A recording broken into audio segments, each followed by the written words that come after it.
Good morning. It's a huge pleasure to be here and to think about this incredible moment of history that we live in. The best time by far to be alive. It's a period when things are happening more rapidly to more people in more parts of the world than at any moment in history. And so this is the slowest morning you'll know for the rest of your lives. The pace of change is accelerating, and this is not simply a fourth industrial revolution, which suggests it might be like the first, which still hasn't reached some parts of the world, the second, the third. This is different.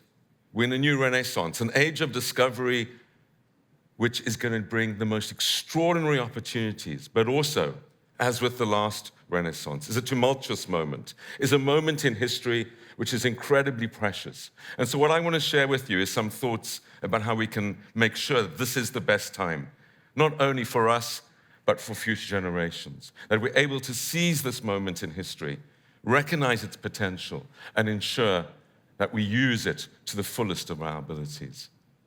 The Renaissance was an incredible time.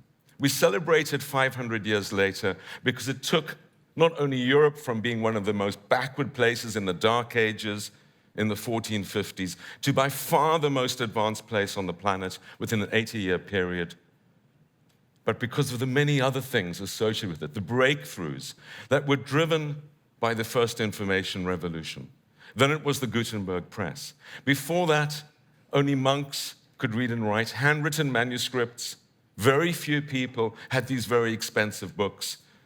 Everything people knew came from authority, from the church, a monopoly of knowledge. But with this revolution, you had literally the exponential growth in knowledge. 25 million books printed over a 50-year period and billions of political pamphlets. Ideas took off and evolution accelerated. We know that it happened because of the legacy of these incredible people. Not only the art which changed perspective, the humanism which was brought into people's lives by the Da Vinci's, Michelangelo's, but also because of the scientific breakthroughs. Copernicus discovering that we went around the sun, that there was a universe, not we being the center of it. And huge breakthroughs in technologies which allowed people to circumnavigate the world. Magellan, Globalisation 1.0. And from Venice having been the center of a land route to the east, suddenly it was disintermediated, prices plummeted, and things moved to the Atlantic seaboard. Of course, Columbus sailing here, bringing a new discovery. And with that, of course, incredible changes in what everyone understood, how the planet worked, where their place in it was, and how they needed to think about things. We're in a similar period of history. The Berlin Wall that came down in November 1989 is, for me, the symbolic beginning of this phase. But it wasn't just about the coming down of physical and political walls. It was about other things happening. Here, the US integrating with Canada and Mexico in NAFTA, China opening up, 65 countries changing. I was living in Paris when the wall came down. I'm a South African, I was born in South Africa, I was involved in the anti-apartheid struggle. I wasn't allowed to go back. I thought I would never go back in my lifetime, and although I thought this was an amazing thing that was happening, I didn't think it would touch my own life personally. Of course, what we know in retrospect is that within 2 months, Nelson Mandela was released from prison. He came to Paris, we met, he asked me to be his economic advisor and to run the state bank, which I went back and did. And what I realized in that experience is that things that seem unconnected to our lives in this new phase become very intimately associated with it. And so we all need to think globally. We all need to think about things happening elsewhere which will touch our lives and how we will touch the others in this process of dramatic change and interconnectivity. Because the walls came down and 65 countries became democratic, there was also a potential for the technological revolution to take off. The World Wide Web developed at the same time, and massive breakthroughs in science like those associated with Hubble.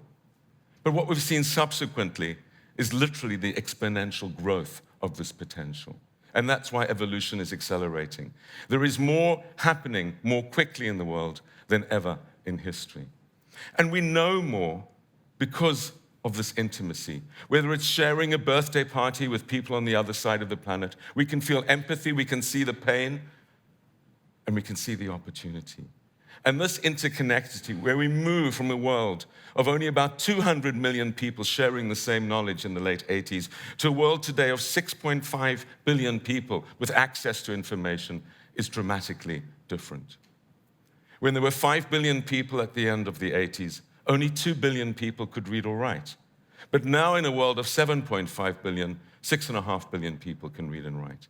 That's 4.5 billion more literate people. And if you believe in individuals and knowledge and education as the drivers of change, the agents of change, that's a whole order of magnitude of difference. And that's why the world is accelerating. That's why we live in a tumultuous time, because knowledge is expanding more rapidly. It's being absorbed, transformed, shared.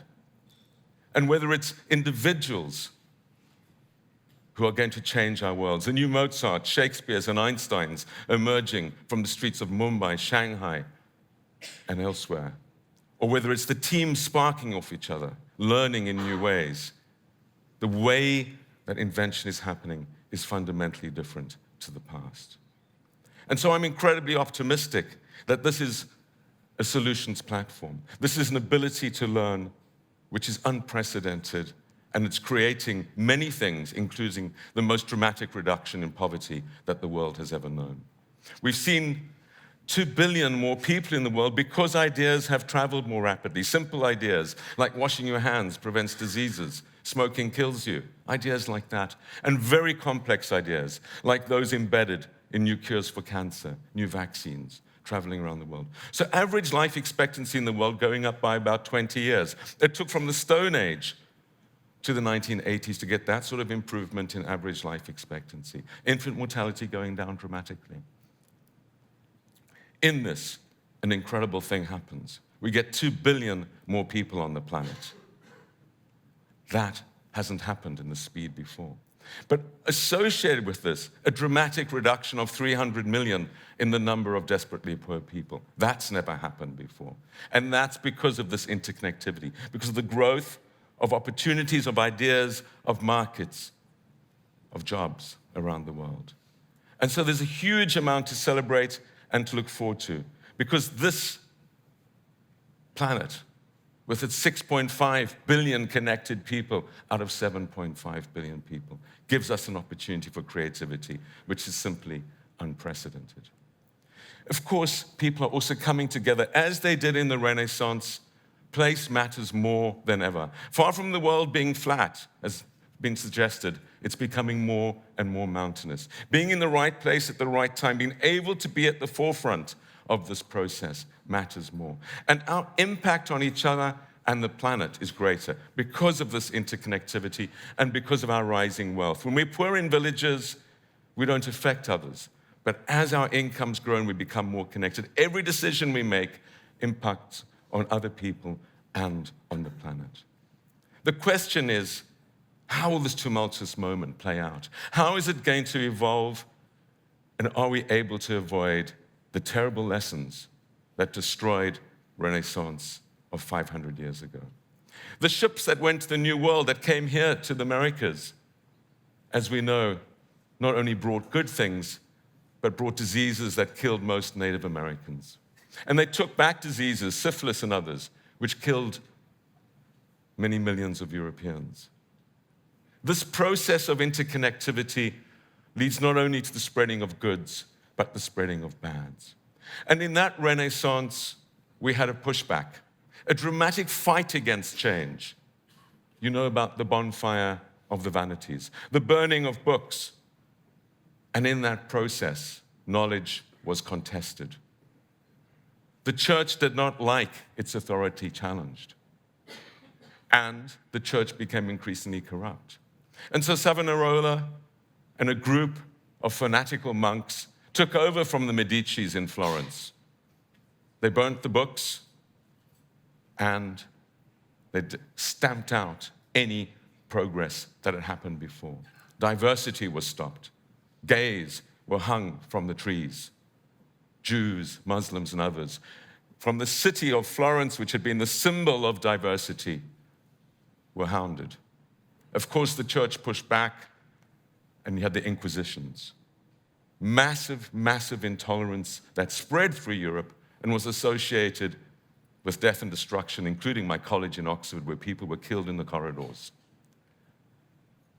The hounding of experts and of science, the total denial of facts in that time, has a terrifying echo today. We need to learn these lessons about how societies adjust to change, how we are able to ensure that people feel that this progress is for them and that our age of discovery will be different. And we need to manage the interconnectivity to ensure that it brings positive things and we are resilient to the negatives. The swine flu that starts in Mexico City is in 160 countries in 30 days. This is work from the Emerging Infections Group in the Oxford Martin School, which I've been the director of. We modeled the spread of the swine flu with airline traffic and shown it exactly replicates it. The super spreaders of the goods of globalization are also the super spreaders of the bads, in this case, major airport hubs.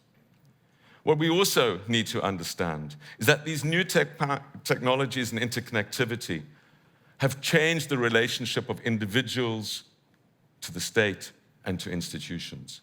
We have super empowered individuals. Barings Bank had existed since 1762. For over 230 years, withstood the most extraordinary technological, economic, and political changes in the world.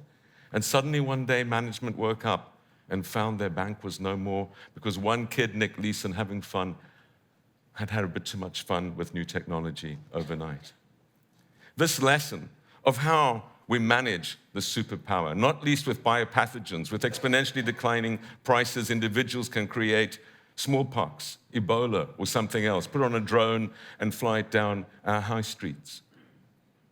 These new powers have unleashed new responsibilities for individuals and for the way that we react with each other. We can cause much more good and we can cause much more harm than ever in history. What we saw and we heard about yesterday is, of course, that in the cybersphere, this is particularly acute because it is the new nervous system of the world. And so how we manage this absolutely essential new system and take our own responsibilities in it seriously is central. And of course, recognizing that all technologies are simply platforms. Immense good, but also can be used for harm. ISIS is the largest recruiter of foreign fighters since the Spanish Civil War using social media platforms. Ensuring that our platforms, that our technologies are forces for good and that we're able to mitigate and manage and understand the negative uses is essential. Part of the globalization story, part of the reason for its success is this extraordinary integration, connectivity, and growing complexity. But complex dynamic systems are very difficult to manage, very difficult to understand attribution, cause and effect, to have your levers. And whether you're the best expert system in the world, which is the financial system, the banks, the central banks like the Fed Reserve, the Treasury, and at the global level, the IMF. By far more sophisticated with more data, over 20,000 PhDs, a very narrow mission, financial stability, and a global reach and power. Totally unable to see the financial crisis coming, blindsided by change, by complexity, by the blizzard of data, captured by ideologies and short-term politics, allowing a financial crisis to happen. It's no wonder that people don't trust authority and don't trust expertise. We've let them down. We allowed a financial crisis to happen, which I believe unleashed, and here we are almost 10 years later, a series of political and other events. I do not believe we'd have the politics of the US today or Brexit in the UK or elsewhere without this failure of this best expert system. So we need to be humble. We need to realize that globalization and complexity require new ways of understanding, new ways of management. And in this process, that people are being left behind dramatically. In this new mountainous world, income inequality and wealth inequality is rising dramatically. The top 1% in the US and in most advanced economies, share of income has gone up by over 10% over this period. And the reason is that place skill matters more than ever.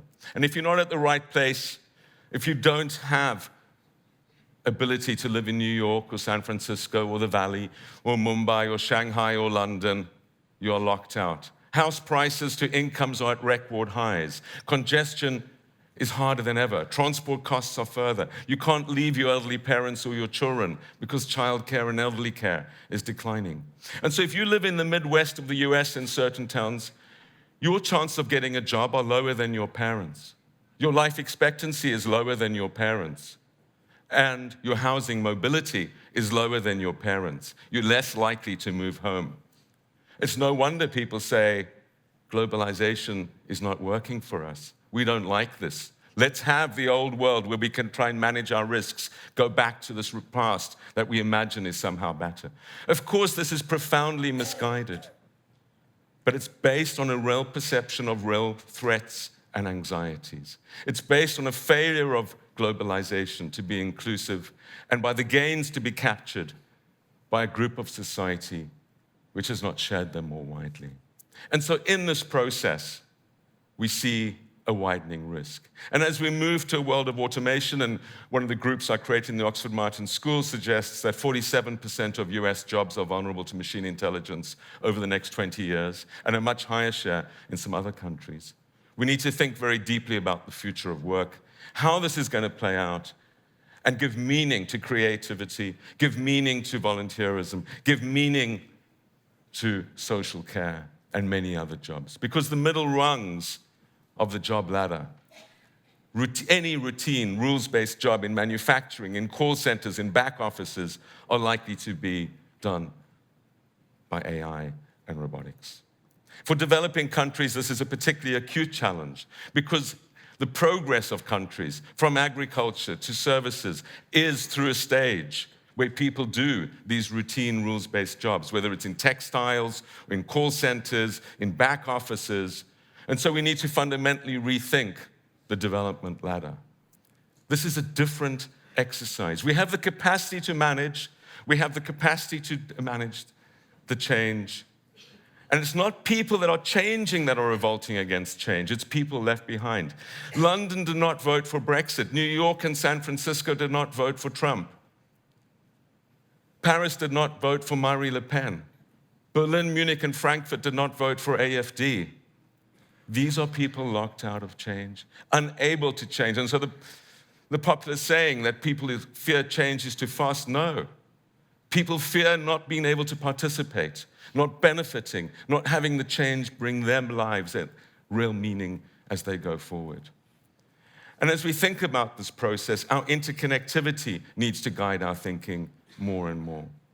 As we become wealthier and more connected, everything we do spills over to others. When we decide to have a fish, are we destroying the fisheries as we destroyed the North Atlantic cod? These spillover effects, what economists call externalities or commons failures, become more and more acute as more and more people become more and more connected. What we see, of course, is that nature does not respond to market signals. There's not more atmosphere created or land or water or animals. With climate change, we have a particularly acute challenge, and it's one, of course, that we're focused on. But it's dramatic in the need and the scale of change, changing the way we think. When the rhino horns are worth more than gold, they do not reproduce more. So we're going to have to recognize that our market signals need to be tempered. The freedoms that we have and that we've created are going to have to be restrained. We can't simply say, if we have enough money, we'll buy that or do that. We have to respect the fact that in this interconnected world, our decisions impact on others in unprecedented ways and on the planet. And natural systems have natural thresholds. 200 million people taking antibiotics is fine. 2 billion people, none of them will work. So how you allocate resources in a complex, integrated world changes the way that one thinks. We're not simply nations like Lego blocks that we can disconnect from each other. Our lives, our countries, our institutions are entangled. And it's this entanglement which defines the way we think going forward. One of the reasons I'm incredibly optimistic is that there's just so many more and so many more diverse brains. And all the literature we read on innovation and problem solving tells us that diversity, in all respects, increases the rate and potency of innovation and solution finding. And so we move from a world where we mainly had white males, brilliant people, creating our Renaissance of 500 years ago, extraordinary, to a world today where we can draw on everyone on the planet. And we've heard some of the extraordinary things from the stage of people shifting the dial, change makers bringing solutions in dramatically fast and new and exciting ways. And it's that excitement that comes out of diversity that we can celebrate and see as the cause for optimism. The Oxford Martin School Stem Cell Lab is drawing on stem cell labs around the world to do extraordinary things. This period of genius, this is the lab technician's skin turned into a heart cell. This period of genius is unlocking potential which will improve all of our lives. And we heard that from the great medical breakthroughs of yesterday. Reasons for optimism abound, including even in politics, where we see Macron coming from absolutely nowhere with no political party, starting a whole movement and becoming a president, and similarly Jacinda in New Zealand, 37-year-old, becoming the prime minister. No one had heard of him 2 weeks ago. So this potential for disintermediation can bring incredible things. All of us have the power to do things in new ways and change the world for the better. And with the science base that we have, more scientists alive than ever in history, we even see the nations of the world coming together and agreeing on climate. Science makes a difference, and coming together will make a difference in this. So I'm incredibly optimistic. I'm optimistic that although we can see the dangers, and as some have argued, like Martin Rees, Lord Martin Rees, this could be our final century because we destroy each other and the planet in many ways. I'm incredibly optimistic that with this potential, we the people, we the change agents, individually and collectively, can ensure that this is the moment in history that we will celebrate in 500 years' time, from acting with perseverance, imagination, and for each other. Thank you.